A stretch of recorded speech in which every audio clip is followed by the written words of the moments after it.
the form is either pressed into sand or a sand mold is created by packing sand on top of the styrofoam. I use a process with sodium silicate sand, which has been adapted from industry, really. It's sodium silicate and carbon dioxide, very similar to casting metal parts. Automobile parts, for instance, are sometimes cast in the sodium silicate base sand. Sometimes I use an olivine-based sand. This is all very technical, but these are different types of sand. The best way that I've found to describe it to someone who doesn't know the process is it's very much akin to casting bronze, because most people have some idea that casting bronze involves pouring this very hot molten material into some kind of sand or form.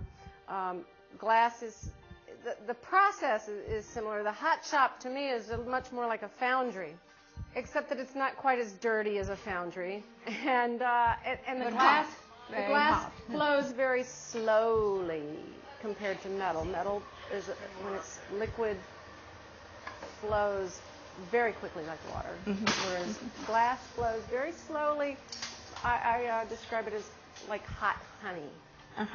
So that's kind of the movement. Hot honey, or perhaps the movement of the cast glass, you could compare it to if you were making, say, candied apples. In the candy, you get that sugar to that right temperature, and you pick that stick up so that you have to see if it dribbles off real fast. That's the temperature that you want the glass, and that's about 2,400 degrees, which is pretty hot. Takes a lot of gas and a lot of electricity, and the furnace stays on all the time. So back to the actual mold making, that once we've packed that sand, the styrofoam is removed. No two pieces are ever alike. The styrofoam I can use a few times, but usually it's destroyed after a few uses. Then I have this mold that's hard, and I can carve into it.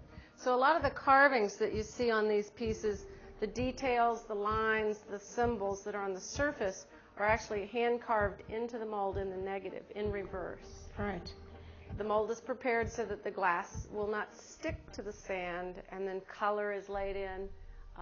Depending on the size of the piece, it can take one assistant, or perhaps as many for the life-size pieces. The big discs can take 6 or 8 people, a team, to scoop that glass out of the furnace, pour it into the mold while I orchestrate the piece. So there's a lot of parts that go on into the interior of each piece. That's just what I want to ask. There's so many little parts inside.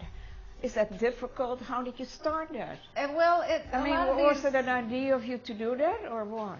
A lot of these pieces that are on the inside, it didn't just happen overnight. I have always been interested in the interior of the glass. For casting, to me, that's part of the beauty of the cast glass. A blown piece of glass might have a surface quality, an image, a texture, a color. But for cast glass, the beauty is not only the surface quality, but the interior of the casting.